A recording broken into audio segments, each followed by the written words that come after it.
Hey everybody, welcome back to the channel. I'm Mike and this is Triple T Acres, and today's video we are going to be doing a rear disc brake job on a 2018 Ford F-150. Stick around. I feel like I've got an easy way to do it. I'm not a mechanic, but I'm a DIYer, and hopefully this video can help you and encourage you to do work yourself and not pay somebody else to do it. So stick around and enjoy the video. All right, here are the brake pads that we are going to be doing. Again, we are doing the rear brakes on a 2018 Ford F-150. I will put a link down in the description of these exact brake pads if you are going to want to put them on your F-150.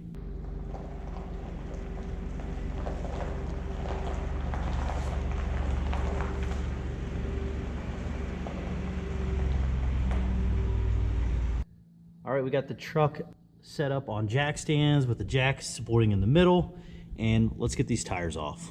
All right, here's some of the tools you're going to need for the job, and I'm sure once we get into it we might find that we need more, but these are some that you want to get started with. Obviously we got our brake pads. We're going to need a C-clamp, a flathead screwdriver, a 1/2-inch drive ratchet, a small wire brush. We need a 13/16 socket and a 1/2-inch socket. I have a impact ratchet, a Torx wrench, and an impact. You don't necessarily need any of the air tools.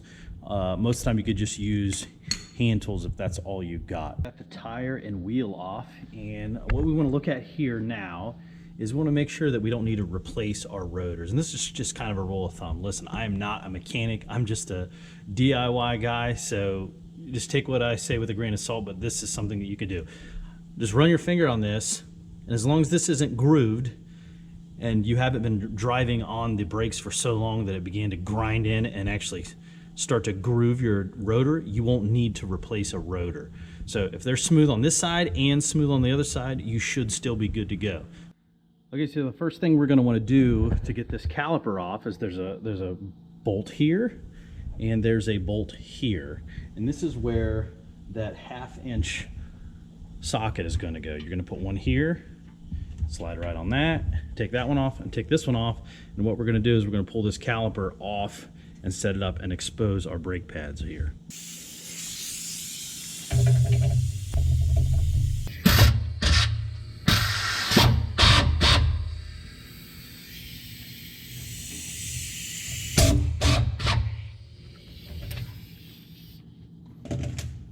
All right, hopefully you caught what happened. So just realize this, you need to put a crescent wrench on this side because you do not want this to twist. So let me get a crescent wrench and we're gonna put it right here, hold that nut in place while we twist that. Lesson learned. All right, so we got a crescent wrench. This might be a good idea not to use an impact. So these are never usually really tight. So I'm gonna use a crescent wrench, get in here and hold on to this nut to keep it from spinning. And I'm going to use my ratchet to loosen it.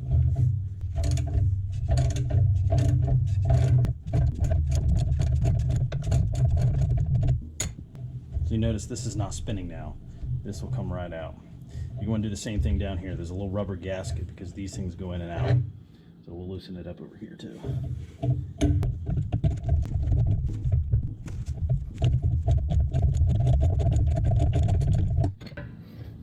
So they both should be and loose. All right, set these aside, do not lose them.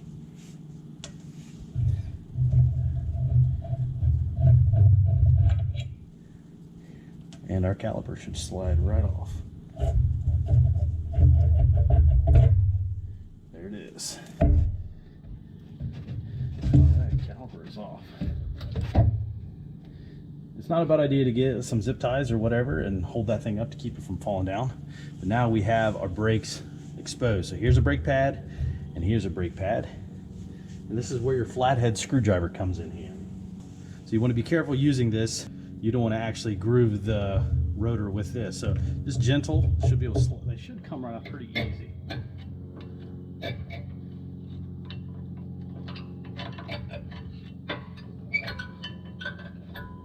Super easy. I definitely needed to replace that. Let's see what this other side looks like. And again, comes off pretty easy.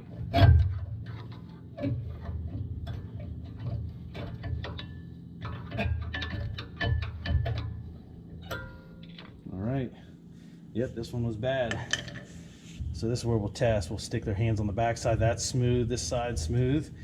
And yeah, we should not have to replace this rotor. Next thing we have to do is we got to take these metal brackets off. These are what kept this is what your brake pads slide out, and they kind of hold the ears of the pads.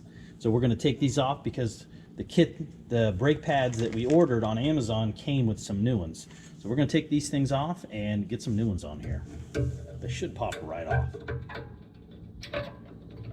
Again, if you're using a flathead screwdriver, just gently pop right off. And they sit on this little shelf, and the new brackets should have the same thing. Not at all. This is where we get our wire brush, because when you use your brakes over a long period of time, all that brake dust gets in here. So you want to kind of clean this surface off. That way when we put our new brackets on there, they go on easier. I've noticed that if I don't do this, it's a pain in the butt to get those brackets on. So any wire brush, get something in there and get those surfaces cleaned off pretty good. All right, I think that's good enough. All right, here are the new metal brackets that we are going to replace, the ones we just took off. So we'll get these out of the package, and then we will get to our pads. Now we're going to get this package opened up, get our metal brackets out.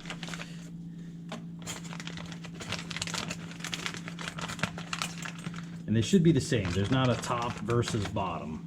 They're universal. So we've got this edge right here. Hopefully you get a good sight of that. And how we want to do it is we want to make sure that this snaps over the edge. It should click right into place. All right. This takes a little bit of encouragement in there.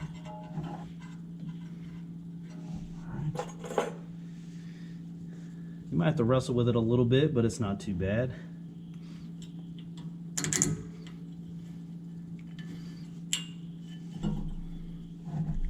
There she goes.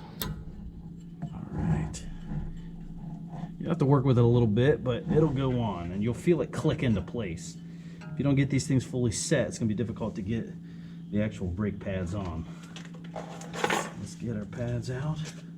This is where you hope you bought the right size, because if you get to this point, you're kind of in a pickle. But I'll put the link in the description of the exact ones that I'm using here. So everything I'm doing is on the fly. Obviously, I haven't put any of this stuff on yet. I've never changed the rear of these brakes. I just know once you've done disc brakes, they're all pretty similar. Now, one thing else I would say that would be a good thing to add, oh, looky here, is brake lube. So you're going to want to put a little bit of brake lube on this. If you don't have any, I think you can get a little bit of grease. It doesn't hurt, but you're going to want to put some grease, some of this brake lube on the ear of these pads. It doesn't take much. I mean, we're just trying to get it so it slides. So there's only one way you can do this. You slide them on from outside to in.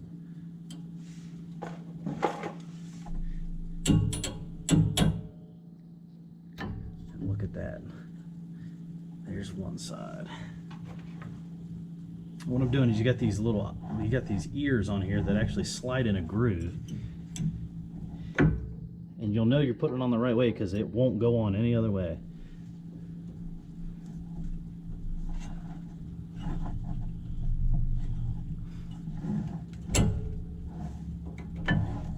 Looky there. All right. Now our pads are on. We got new brackets, new pads. Next thing we have to do is actually press this cylinder back in. The reason why we got to do that is because over time those brakes wore down and that cylinder came out. Now that we have new pads on here, that cylinder is sticking out. It will never fit back over top of that. So we're going to use that C-clamp. We're going to squeeze that in. But first thing we got to do is go open up the cap on the brake fluid line under the hood. I'll show you that here in just a second. And right here is your brake fluid reservoir. You want to take the cap off of that, so when we squeeze that cylinder in, it doesn't build up air pressure in this, because all that fluid needs to go back into the reservoir. Take that cap off, set it aside, and we're good to go. Before we press in this cylinder, it is important to make note that this truck has an electronic parking brake. So you cannot just press that in. We have to go into the truck and put the parking brake into maintenance mode so that it will allow us to press that in. This is a very important step. Stick around, we're getting ready to go in the truck, and I'm going to show you how to do that. There's several steps that you have to do. Okay, follow these steps if you want to put the emergency brake in maintenance mode. First thing you want to do is you're going to want to put your finger and disengage the parking brake. Even though it's not set, we'll still press it in. Turn the key forward to the on position, but do not start the truck. We're going to take the accelerator and we're going to push it all the way to the floor. We're going to turn the car off, and within 5 seconds turn it back on, not starting it, holding everything in. And it takes a while. You'll have to sit here and hold it. It'll say parking brake not released. You just keep holding it.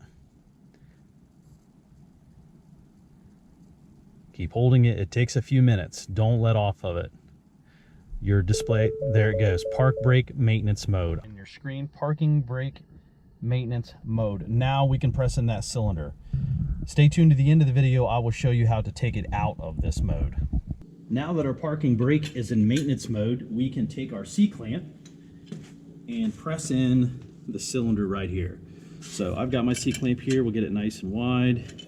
And again, if you do not put this in maintenance mode, this cylinder will not go in. Should, in theory, go in nice and easy.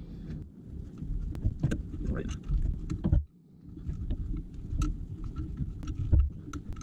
All right, I'd say that is good enough. So we'll loosen it up. The cylinder is in, and it should slide right over the brake pads. These things will slide in and out. You'll line your holes back up. Get this one lined up.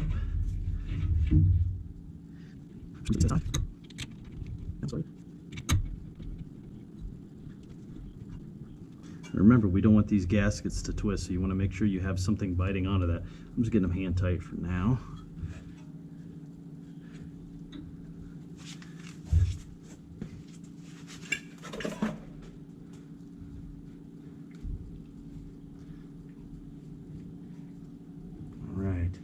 I'll put on the screen what the torque specs are. These, you're going to want to put a certain amount of foot-pounds on that. All I got to do now is get these things tightened up and get the tire put on, and the other side is exactly the same way. We'll keep the parking brake in maintenance mode and do everything exactly the same thing we did here.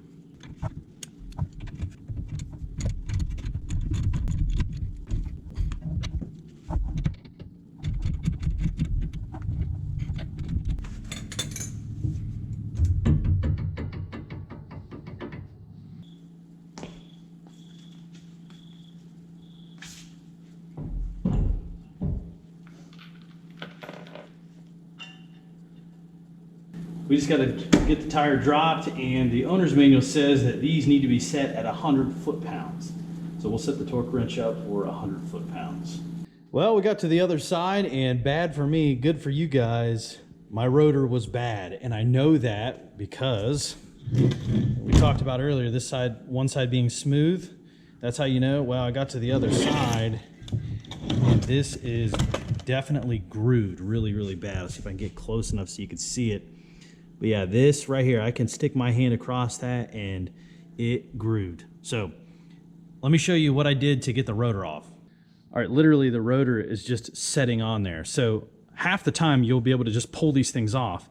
If you have to, take a rubber mallet in between the caliper, there's an open spot that you can whack the back of the rotor. If you look here, there's this shield on there. You don't want to hit that because that's going to be between the hammer and the rotor. So one good smack with a rubber mallet right here beats the rotor right off. Easy peasy. Putting a new one on is just as easy as taking it off. All right, so lesson learned here. I actually had to run into town to pick up this rotor because I had everything already pulled apart. I would say a good rule of thumb is to go ahead and get your rotors and keep the receipt, get everything broke down. If you don't need the rotors, you can take them back, but it's better to have and not need than need not have. So learn from my mistakes. I'm gonna get this new rotor on and then we're gonna finish up this job.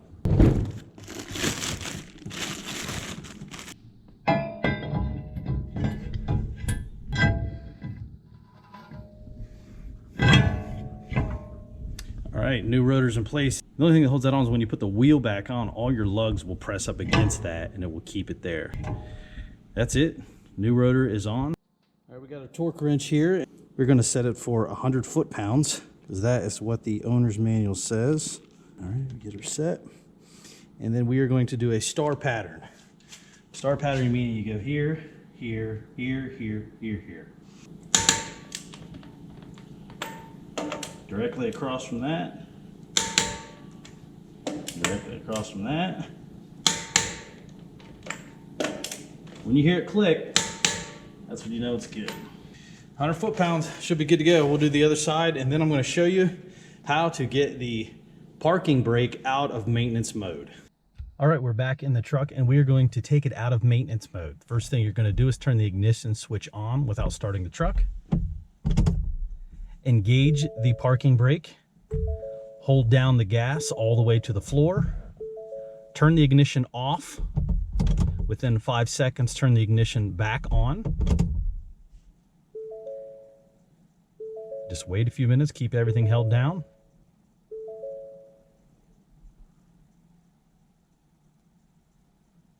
All right, we should be back in. Park brake is on, everything works. All right, your last step here is making sure that your brake cap is back on.